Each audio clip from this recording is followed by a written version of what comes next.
Hello mga kananay! Ang sarap pag sa bahay lang, no? Pahiga-higa lang. Pero hindi nila alam, marami ka nang natapos na gawain sa umaga pa lang. Bukod pa doon, kailangan mabilis ka rin kumilos kasi hindi lang iisa ang gagawin mo sa buong maghapon. Kaya ito, tulad ko, katapusan na ng buwan. Deep cleaning talaga ang ginagawa ko dito sa munti kong kusina. Ang sarap lang kasi sa feeling pag alam mong malinis at paliwalas ang kusina mo. Shoutout nga po pala sa mga tropa ko dyan na tumulong at gumawa sa munti naming lababo. At kay Kuya Arnold na nag-tiles at nagtapos netong lababo namin. So ito na nga, binalawa ko na yung mga sponge at pinagbabalik ko na rin itong mga sando. Ang sarap lang talaga kasi sa feeling pag alam mong organize lahat ng gamit mo dito. Syempre, susunod naman na lilinisin ko, katabi lang naman ng kusina ay ang aming munting CR. Syempre, hindi pwedeng hindi ko to isasama sa pagiging deep cleaning ko dito sa bahay. Dito sa paglilinis ko ng bowl, hindi pwedeng isang buwan bago mo linisan. Kadiri! Kahit siguro 2 beses sa isang linggo, pwede na yon. 3 lang naman kami dito.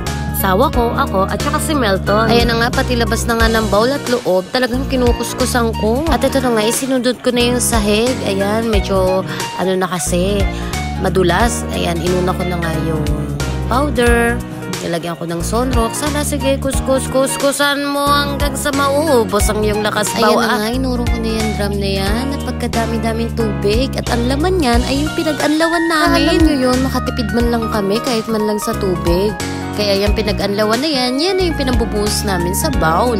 Malaking tipid din yan kaysa gumamit ka ng bagong tubig. So ayun na nga, natapos na ako sa kusina at sa banyo. Sinunod ko na dito sa sala.